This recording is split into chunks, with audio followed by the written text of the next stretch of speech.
In this video, I'm going to show you how to get started in Overleaf and in particular, start working on your first assignment for our discrete math course. Overleaf.com is a system that allows you to use the LaTeX typesetting system without you having to install anything on your local computer. If you decide you do want to install this system on your local computer, there's lots of instructions for doing that, and you can certainly ask me and I can help you. But Overleaf allows you to do this on a cloud server, so you'll be able to do everything you need to do for our course using the Overleaf platform. The first step is to make an account.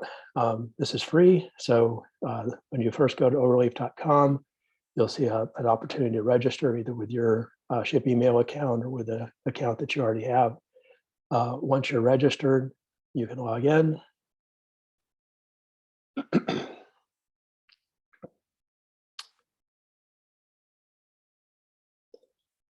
And you'll come across a blank screen where you can organize templates and folders and so on. So as of course, at first we have nothing in here. So you'll start by typing new project, clicking new project and say we're going to start a blank project.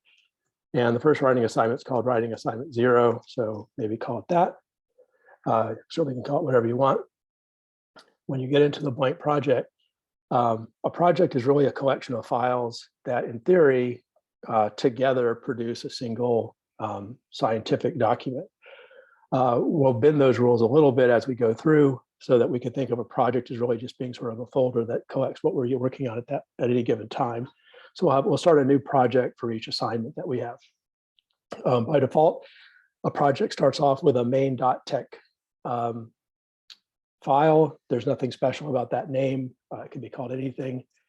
And as you can see, it's always starts off more or less completely blank. You're never going to have to start with a blank file in this course. For each assignment, I'll give you a template file that has some of the structure and some of the prompts and some of the commands that you need so that you never feel like you're having to start from scratch. So rather than work with this blank file, I'm going to go ahead and upload the first files that we'll work with for our class. So to do that, there's an icon over here for upload. We're going to just drag, so this thing called upload here, we're going to drag files onto this little canvas, and it's going to upload the files for us. The files that you'll have for the first assignment are this thing called LaTeX sample and something called template 0. Those are going to be provided to you in the D2L system if you haven't already grabbed them. There's really no reason to pull them both in at the same time. It's two completely different things, but Overleaf doesn't care, so we'll be able to go back and forth between them. Once we have those two files in here, we really have no use for this main.tech file, so I'm just going to delete it so it gets out of my way. And so now I can view these two template files that I have. Now, one downside of having two different files in here is that on the right side of your screen, it's going to show you the finalized typeset version of your document file. And if we keep going back and forth between these, we have to remember to tell Overleaf to update that right-hand side, whichever document we're looking at. So it's not ideal, but we're only going to have this LaTeX sample file here for a little while. So, so it's not a big deal for this particular video. So if I have this LaTeX sample.tech file selected, I would say recompile here. And on the right-hand side, I see a preview of the PDF file that's created from this source file.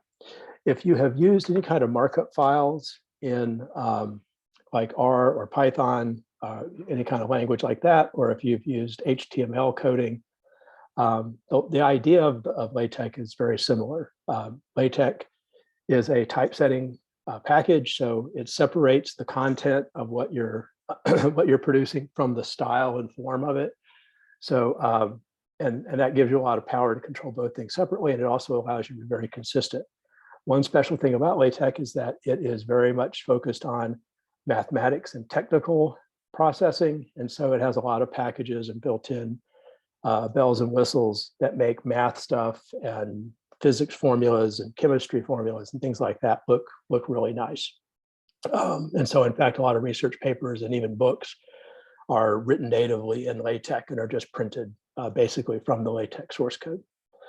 So it's a good tool to use. Our emphasis in discrete math is going to be on mathematical writing, and so you might as well make it look right, so that we have we can produce a professional looking document while we're paying attention to the right way or the correct way to write mathematics.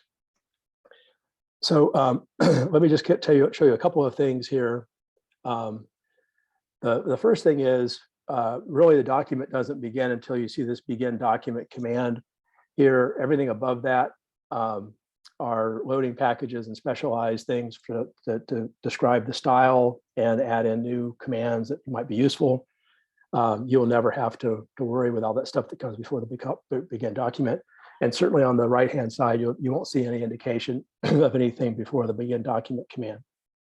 You start to get a feeling for how commands in LaTeX are structured by looking through the source code here. You see the backslash in front of words. Those are LaTeX commands. You can start to see how things are styled versus how things are spaced. So for example, the backslash small skip command is giving you a vertical small skip. The backslash BF is what's making the font be boldface here. The H fill here is horizontal fill. So that's what's over here, making there be blank space in between these two things. And so it takes a little getting used to, but you're basically describing in commands what you're going to want the appearance to look like, and then it's being rendered using those instructions on the right-hand side. For mathematical expressions, these are always going to be included inside of $ delimiters. So for example, this $ \sum command, this thing is what's showing up over here as this thing here. And so you can see that the command \sum is becoming a summation symbol. This underscore is telling that to be a subscript that's pulling things down. This caret that looks like a sort of an exponentiation is a power that's making things be a superscript. And so we can start to piece together what elements of this command are doing the different things over here. Now, the alternative to just putting things inside of single $ is to put things inside of double $, which is what you see here. And this is what we call display mode. So the mathematics can either be written as if it's going to display within a sentence, we call that inline math, or it can be centered and big and obvious, which we call display mode. And so you can see the difference when we put it inside double $, it automatically is, you can see it's bigger, it's typeset in a different way, and it's sort of offset in the center of the page. So that's really the main thing. Throughout this document, you'll see it discussing some various LaTeX conventions that are both important for our course, but also things that can trip you up. So I recommend looking through this. Feel free to make changes here and just see what the changes, what happened over on the right-hand side. So if you wanted to change this to be A sub M instead of A sub M, it's easy to change that. And then you can hit recompile, and you'll see the effect of that right here, that it made that change. So feel free to play around and just see what's doing what. Become familiar with the different things that are in this sample document. You can always open this back up again. You can always download a new copy of it if you've messed this one. Well, sorry, not download. You can always upload another version of it if you've messed this one up hopelessly, and you can certainly ask me questions if you're seeing some behavior that you don't understand. On your first assignment, ultimately what you're going to be doing is taking this template 0, which again, once I've selected, I need to hit recompile, and you'll have an assignment sheet that asks you to type two things.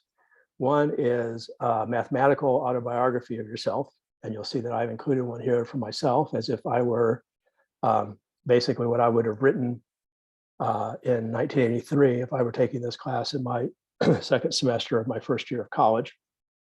And then I have a typesetting challenge for you where I want you to write some math expression here that, that I will give you as part of the assignment sheet.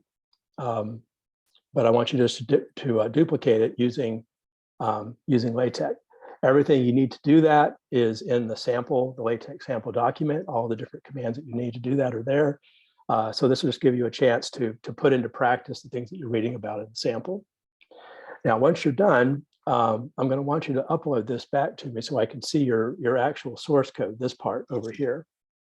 That's a little bit tricky. We're not going to do that through the whole semester, but I do want to see it at the beginning because I want to try to help you with any LaTeX issues that you're seeing.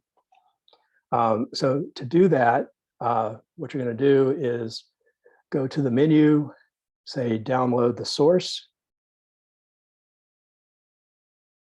When you do that, it will create a zip file that includes all the files that you had in that in that folder. So let me open that up. So here's where it downloaded for me, writing 0.zip. So I'm going to unzip that or extract it, depending on how you think about it. That creates a folder, and then there are my tex files. So once you've created your template 0 tex file, that's what you're going to turn in. You can upload it into the, there'll be a D2L link for the assignment where you can upload it. And that's what I would like you to turn in, is just the .tex file. In the future assignments, I'll ask you just to download the PDF file, which is much easier. It's less steps to do that. But right now I want to see the tech that you're using so that I can give you some advice on that if you're having trouble. The other way to submit it, if you would like, is once you feel like you're done with what you're doing, you can hit share up here, and you can just share it with my email address. You can say, you can let me edit. If you allow me to edit, then I'll just add comments to your file to tell you, to give you feedback. But that's perfectly good way to submit it, excuse me, as well. I'll get an email, I'll be able to look at it, and I'll be able to give you feedback that way. So that's the easiest way to submit it. But you can also just upload a link to the assignment, to assignments in D2L. So either way is fine for the first assignment.